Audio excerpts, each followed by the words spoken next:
There's been a diplomatic breakthrough after hours of talks in Saudi Arabia between Ukraine and the US, with Ukraine agreeing to a 30-day ceasefire in its war with Russia and the US saying it'll immediately resume military aid and intelligence sharing with Kyiv.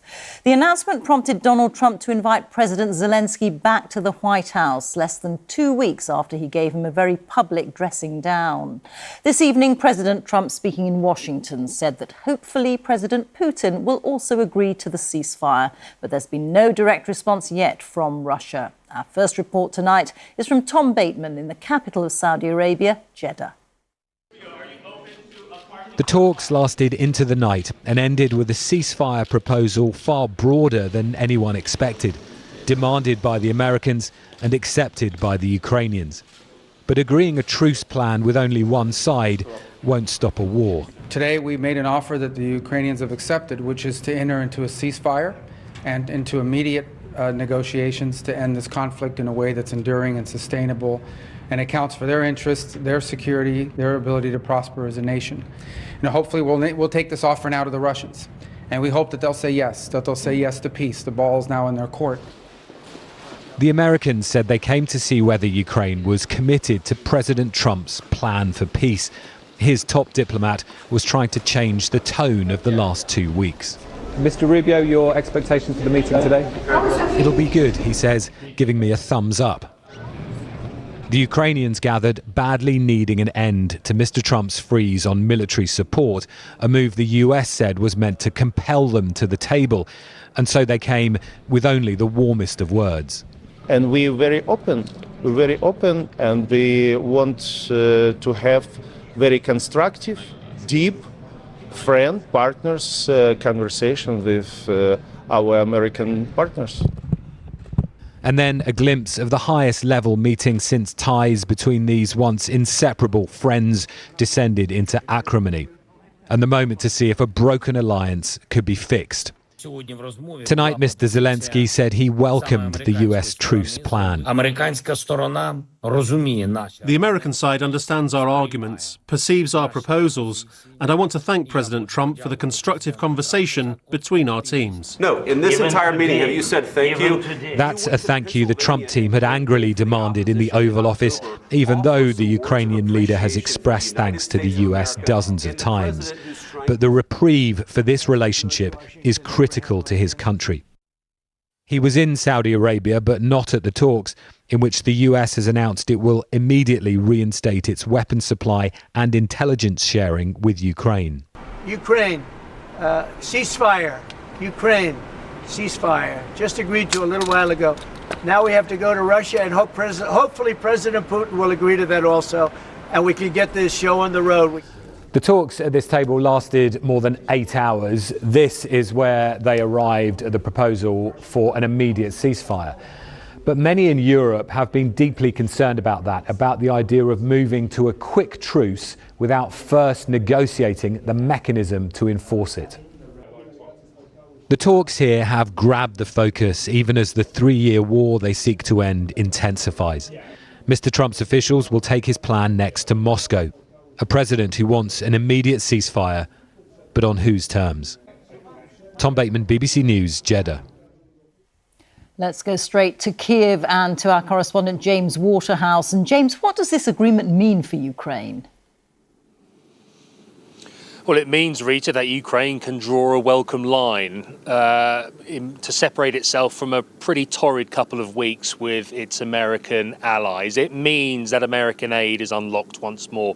It means that it can continue to defend against Russia's full-scale invasion with the weight of America behind it. That's not to say it solves all of Ukraine's problems. Things are going from bad to worse on some parts of the front line. But, you know, hearing some of the Ukrainian negotiators there, they talked about speaking to partners once more. You heard Marco Rubio talk about the security of the Ukrainian people being central to this deal. And I think now, for the first time since Donald Trump has taken office, we seemingly have an America in Ukraine's corner.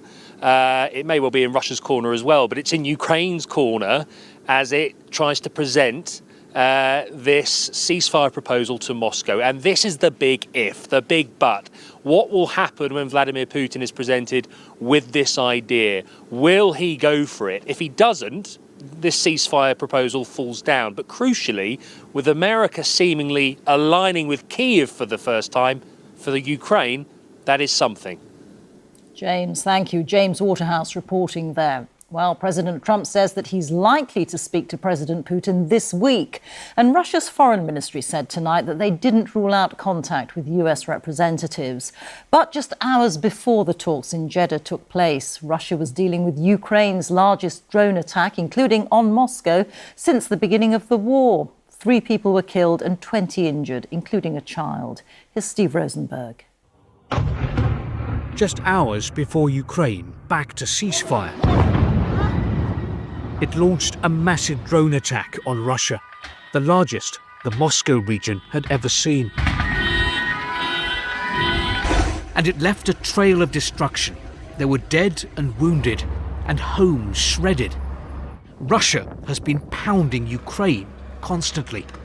But last night, here, it was on the defense. In the south of Moscow, we saw this block of flats that had been struck by a drone. All day long, people stopped and stared, as if they couldn't believe that war had come to their neighborhood. How can this happen in Moscow? Tatiana says. It's outrageous. Don't we have air defenses? Don't they work? But how to respond? Mikhail says, hit the scum harder, meaning Ukraine. No, says Tatiana, this needs to be decided at a political level. Politicians must end this. Not politicians, Mikhail says, but Russia's army. Few Russians foresaw scenes like this 3 years ago. The Kremlin launched its full-scale invasion of Ukraine on the pretext of making Russians safer, more secure. But this kind of thing never used to happen. There were no drone attacks on Russian towns and cities before the war in Ukraine. Before the conflict, Muscovites couldn't imagine their city being a front line. But will Moscow agree to a ceasefire? It's hard to imagine based on the messaging. The best, the possible outcome is, of course, total capitulation of Ukraine and Europe. We have to finish this war one way or another, and I hope that what was left of Ukraine would be totally demilitarized and neutralized, and live in peace and not used as a spearhead against Russia. With these drone attacks, Ukraine's message to Russia is clear. It has no intention of capitulating. Steve Rosenberg, BBC News, Moscow. Let's go live to Washington now and to Sarah Smith. And a diplomatic breakthrough in Saudi Arabia, Sarah, but there are so many unanswered questions. Principally, will Russia play ball? Yeah, and that's, of course, what they're worried about here in the White House. President Trump said this afternoon, rather casually, that he expects to speak to Vladimir Putin sometime soon.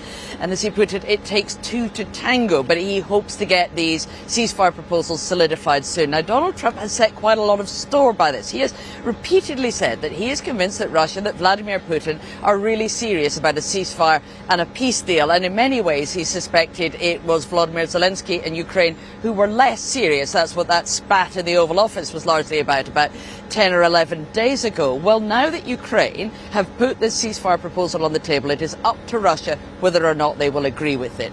And of course, up until now, President Trump has been saying things that all sound favourable to Moscow. He's been saying that after some kind of peace deal, Ukraine cannot join NATO, and he's said that Ukraine can't expect to regain all the territory that Russia has seized. Well, now, is he going to be asking Vladimir Putin to accept some things that he doesn't like? Because, for instance, Donald Trump has sounded quite positive about the idea of European peacekeepers in Ukraine after a peace deal's been done. Vladimir Putin won't like that at all. So we're going to see now, with the ball in Russia's court, whether or not they can meet Donald Trump's expectations.